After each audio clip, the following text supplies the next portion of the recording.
जी अस्सलाम वालेकुम। आज हम बात करेंगे द पंजाब टेनेंसी एक्ट 1887 के हवाले से, जो कि एसडीओ पीरा की पोस्ट के हवाले से बड़ा अहम एक्ट है और सिलेबस में इंक्लूड किया गया है। कुछ अहम सेक्शंस हैं जो कि आपके पेपर के हवाले से पूछे जा सकते हैं, सिर्फ हम उनको ही डिस्कस करेंगे। ये जो एक्ट है, ये 15th ऑफ एक्ट है 1887 का। इसको हम स्टार्ट करते हैं। सबसे पहले the Punjab tenancy act was enacted in which year? 1887 में जो है वो एनेक्ट हुआ। सेक्शन 1 है the Punjab tenancy act 1887 extend to which areas. ये भी सेक्शन 1 ही डील करता है कि कौन सा एरिया होगा, पंजाब प्रोविंस का जो एरिया है इसमें इंक्लूड होगा। Chapter 1 of the Punjab tenancy act 1887 deals with, किसे डील करता है? सेक्शन चैप्टर 1 जो है बेसिकली वो प्रिलिमिनरी डेफिनेशंस के हवाले से है एंड एक्सटेंड के हवाले से है कि जनाब सब कुछ जो अहम टर्म्स हैं उनको डिफाइन भी किया गया है और एक्सटेंड भी बताया गया कहाँ तक ये जो है एक्सटेंड होगा। जो हमने बात की पंजाब प्रोविंस में जो है वो ये एक्सटेंड होगा। Under the act the term tenant generally refers to, tenant का मतलब क्या होगा? Person who cultivates land belonging to an other, के जनाब साहब ऐसा लैंड जो कि लैंड लॉर्ड से बिलोंग करेगा और वो जो उसको है कल्टीवेट करेगा उसको जो है वो हम टेनेंट कहेंगे। सेक्शन 4 सब सेक्शन 5 जो है इसको डील करता है। The act defined land Lord, जनाब साहब सेक्शन 4 सब सेक्शन 6 है, इसको डील करता है। लैंड लॉर्ड को डिफाइन करता है the person under whom a tenant holds all land. The act defined village officer कौन होगा? सेक्शन 4 सब सेक्शन 13 है। विलेज ऑफिसर जनाब साहब चीफ हेडमैन हो सकता है, हेडमैन हो सकता है या पटवारी हो सकता है।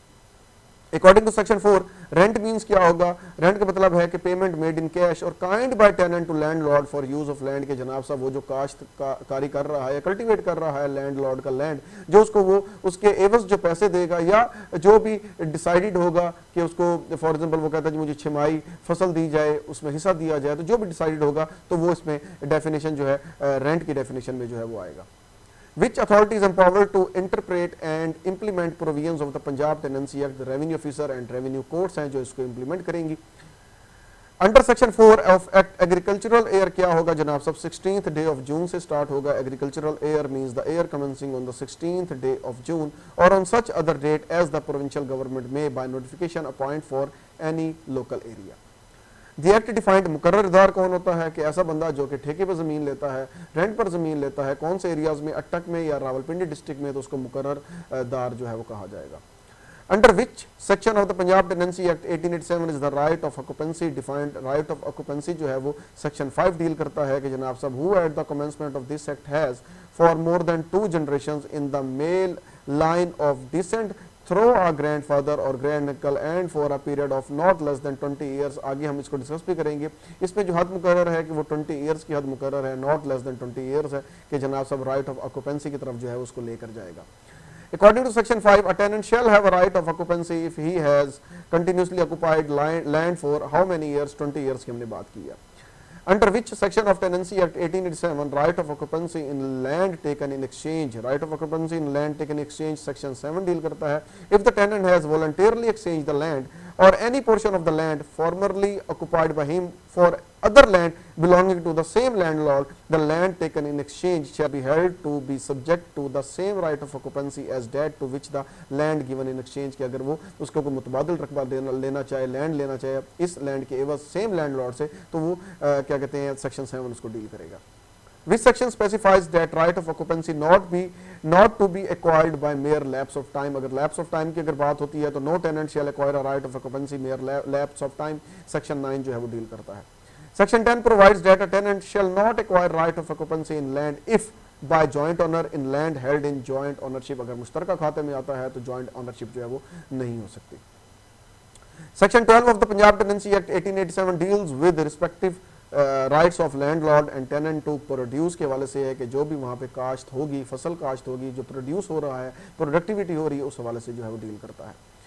Which section provides that the rent for the time being payable shall be the first charge on the produce of the tenancy? section 12 है कि जनाब साहब the rent for the time being payable in respect for a tenancy shall be the first charge on the produce। कब होगा? A tenant shall be entitled to tend, cut and harvest the produce if of his tenancy in due course of husbandry without any interference on the part of his landlord, के जनाब साहब पाबंद होगा अपनी फसल को कट ऑफ करने का। except where rent is taken by division of the produce, the tenant shall be entitled to the exclusive possession of the produce। और जहाँ पे शेयर के ऊपर बात होगी तो जनाब साहब जो उसका पोर्शन होगा सिर्फ उसको कट करने का पाबंद होगा।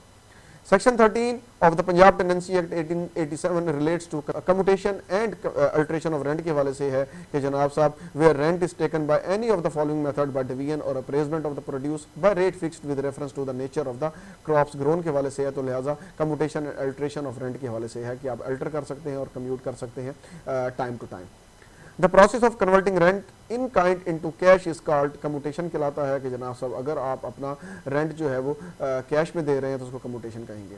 अंडर विच सेक्शन के अंदर rent method in kind versus cash be commuted और altered only with consent of both parties. Section 13 जो है वो डील करता है कि जनाब साहब बोथ पार्टीज की कंसेंट जो है वो जरूरी है। If land is occupied without the landlord's consent, which section governs the payment of rent at a fair and equitable rate? Section 14 है कि अगर आपने ऐसे ही कब्जा करके जो है वो काश्त की है, उसका कंसेंट जो है वो शामिल नहीं है, तो सेक्शन 14 डील करेगा। When a tenancy has more than one landlord, which section says that the tenant is not bound to pay part rent to each separately? Section 15 है कि जनाब साहब जिसके साथ सिर्फ मुआहदा होगा उसको जो है वो अदा करने का रेंट पाबंद होगा, अदरवाइज नहीं करेगा। Enhancement of produce rents for occupancy tenants is covered under which section? कि अगर जनाब साहब कोई वो अपनी ज़मीन के ऊपर एनहेंसमेंट करता है, मॉडिफिकेशन करता है, उसको बेहतर करता है, तो क्या होगा? सेक्शन 20 जो है उसको डील करेगा। Which section provides for reduction of produce rents when productivity decreases due to causes beyond tenants control? कि अगर कोई कुदरती आफात आ जाती है, फ्लड आ जाता है, कोई आलाबारी हो जाती है और फसल का ज़िया हो जाता है, तो क्या जनाब साहब वो कौन सा सेक्शन उसको कवर करेगा और किस सेक्शन के तहत जो है वो रेंट जो है वो रिड्यूस हो सकता है? तो सेक्शन 21 जो है वो डील करता है। Enhancement of cash rents paid by occupancy tenants is dealt under which section? 22 है। enhancement of cash rent of occupancy tenants है जनाब साहब सेक्शन 22 डील करेगा जो enhancement की जाएंगी। General provisions relating to suits for enhancement or reduction of rent are given in which section? के जनाब साहब सेक्शन 24 डील करता है। रेवेन्यू कोड इसको देखेगी on the suit of either landlord और टेनेंट, दोनों ही पार्टियों की तरफ से कोई भी जो है वो अगर कोई लीगल प्रोसीडिंग करता है तो। The discretion to decide extent of enhancement or reduction of rent lies under which section? discretion क्या है जनाब साहब कि discretion ये है कि enhancing or reducing the rent of any land under the foregoing provisions of this chapter the court shall within the limits prescribed by those provisions enhance or reduce the rent of such an amount। section 25 deal करता है कि court जो है वो ये काम करेगी। Court decrees areas of rent but the tenancy area has diminished by natural calamity, which section allows remission by the court? अगर कोई कोर्ट ऐसा फैसला करता है कि जनाब साहब आप रेंट दें, लेकिन जो रेंट देने वाला है वो ये कहता है कि जनाब साहब वो तो नेचुरल हैजर्ड आ गया था, मैं उसमें तो कसूरवार नहीं हूँ, तो क्या होगा? Which section allows रेमिशन by the court? तो रेमिशन किस सेक्शन के तहत होगी? सेक्शन 29 के तहत होगी। Remission or suspension of rent corresponding to the remission suspension of land revenue is allow under which section? section 30 जो है वो इसको डील करेगा कि जनाब साहब किस तरह देनी है, होल देनी है या पार्ट में जो है वो अदा करनी है। Which section allows a tenant to deposit rent with a revenue officer if the landlord refuses to receive it? section 31 है कि अगर लैंडलॉर्ड रिफ्यूज कर देता है तो जनाब साहब आप जो है वो पैसे रेवेन्यू ऑफिसर को जो है वो सबमिट करवा सकते हैं। If the produce of tenancy is attached, under which section can landlord recover due rent from sale of dead produce? अगर जनाब साहब उसकी जो फसल है उसको फ्रीज कर दिया जाता है, जैसे कोर्ट्स अक्सर फैसला करती हैं, मुंजमद कर देती हैं कि आप इस फसल को जो है फरोख्त नहीं कर सकते, तो यहाँ पे जो अटैच्ड का वर्ड है मतलब फ्रीज कर दिया जाता है, तो क्या होगा? सेक्शन 33 उसको डील करेगा। Lease for periods exceeding the term of assessment of land revenue are treated under the which section? Lease के हवाले से है, ट्रीटमेंट ऑफ लीज के हवाले से सेक्शन 34 जो है वो डील करता है। Improvements by landlords on tenancies of occupancy tenants is defined in which section of the Punjab Tenancy Act 1887? section 61 deal करता है कोई अगर improvements करता है वो landlord। Enhancement of rent in consideration of an improvement made by a landlord to the tenancy of an occupancy act is defined under which section? अगर उसके बाद मुतालबा करता है रेंट का कि रिवाइज किया जाए जो मैंने एनहेंसमेंट किए हैं तो वो सेक्शन 62 डील करेगा। Title of occupancy tenant to make improvements is defined in which section of Punjab Tenancy Act 1887? section 63 deal करता है जिसमें a tenant having a right of occupy is entitled to make improvements on his tenancy के उसको जो है वो हक हासिल है। Title of tenants not having rights of occupancy to make improvements is defined in which section? जहाँ पे उसको अख्तियार नहीं है, हक नहीं हासिल, तो सेक्शन 64 जो है वो इस हवाले से डील करता है। Improvements made before commencement of this act is defined in which section? कि अगर कोई उसने improvements की हैं इस एक्ट के आने से पहले तो वो किस सेक्शन में फॉल करेगा? सेक्शन 65 जो है वो उसको डील करेगा। Tender of lease for how many years to tenant to be a bar to right to compensation. अगर कंपनसेशन की बात की जाए तो क्या होगा, नॉट लेस देन 20 ईयर्स की, जैसा कि हमने पहले बात की थी कि ये पीरियड जो है वो पूरा करना लाजमी है। Compensation for disturbance of clearing tenants is defined in which section of the Punjab tenancy act के जनाब से कंपनसेशन को क्लियर करने के हवाले से सेक्शन 69 जो है वो डील करता है।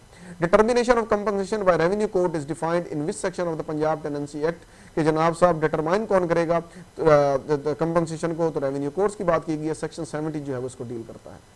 Determination of compensation by revenue officer is defined in which section of the Punjab tenancy act, जनाब साहब डिटरमाइन क्या करेगा, सेक्शन 71 की बात की हमने की है कि हमारा notice has been served on a tenant under section 44 के तहत जब नोटिस भेजा जाएगा तो वो सेक्शन 71 जो है वो डिटरमाइन करेगा revenue officers. Section 73 of the Punjab tenancy act 1887 is related to form of compensation के किस तरीके में जो है वो कंपनसेट करेगा, तरीक़ाकार क्या होगा। Relief in case of ejectment before determination of compensation is defined.